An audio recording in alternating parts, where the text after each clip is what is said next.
Well, it's becoming more and more apparent that we are not going to be returning to the way things were anytime soon. The phrase that I hear going on in my head often these days and from other people is, I'm just done with all this. Well, the problem is, while we may be done, the situation appears to be far from being over. So the question is, how are we going to keep going when we're running on empty on the inside? Romans chapter 15 verses 4 through 5 says this, "For everything that was written in the past was written to teach us, so that through endurance and encouragement of the scriptures we might have hope. May the God who gives endurance and encouragement give you a spirit of unity among yourselves as you follow Christ Jesus."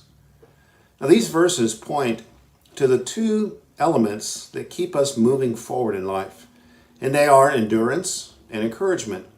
These are kind of like the two pedals on a bike. They alternate in giving us forward momentum.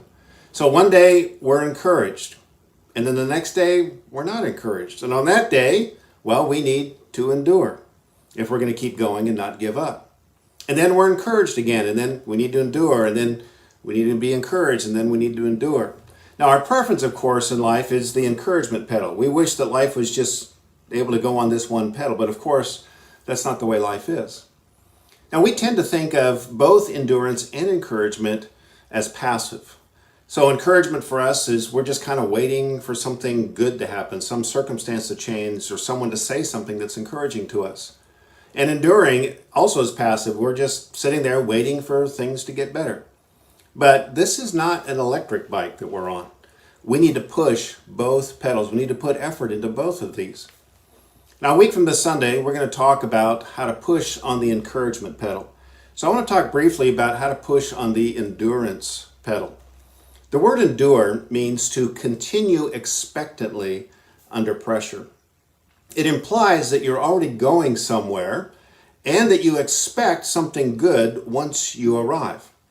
So if you have little or no idea of what God might be doing in this season and might want you to invest in this season, then you're going to have a really hard time enduring. We really need goals, something to look forward to, something to try to accomplish, even when things are hard, in order for us to be able to endure, to look expectantly into the future. So if you have little idea of what to do and what goals are that God has for you, then it's going to be really hard to endure. Now, what helps us endure? Well, two are mentioned in this verse.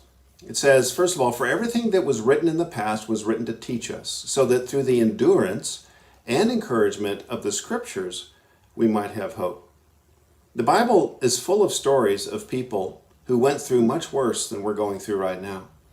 And it's as we read these stories, we gain clarity on what God might want us to learn out of this, and we get hope for the good things that God might bring out of this.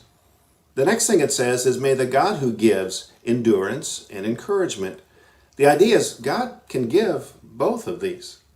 So while this is not a fully electric bike, it is a pedal assist bike. So we can ask God for help for both endurance and encouragement.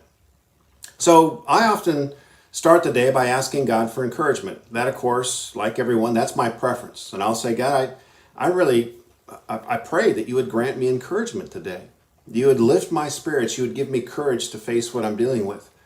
But if this is not a day of encouragement, then I ask for your help to endure the challenge and the pressure of this day. So we can ask God for both of these.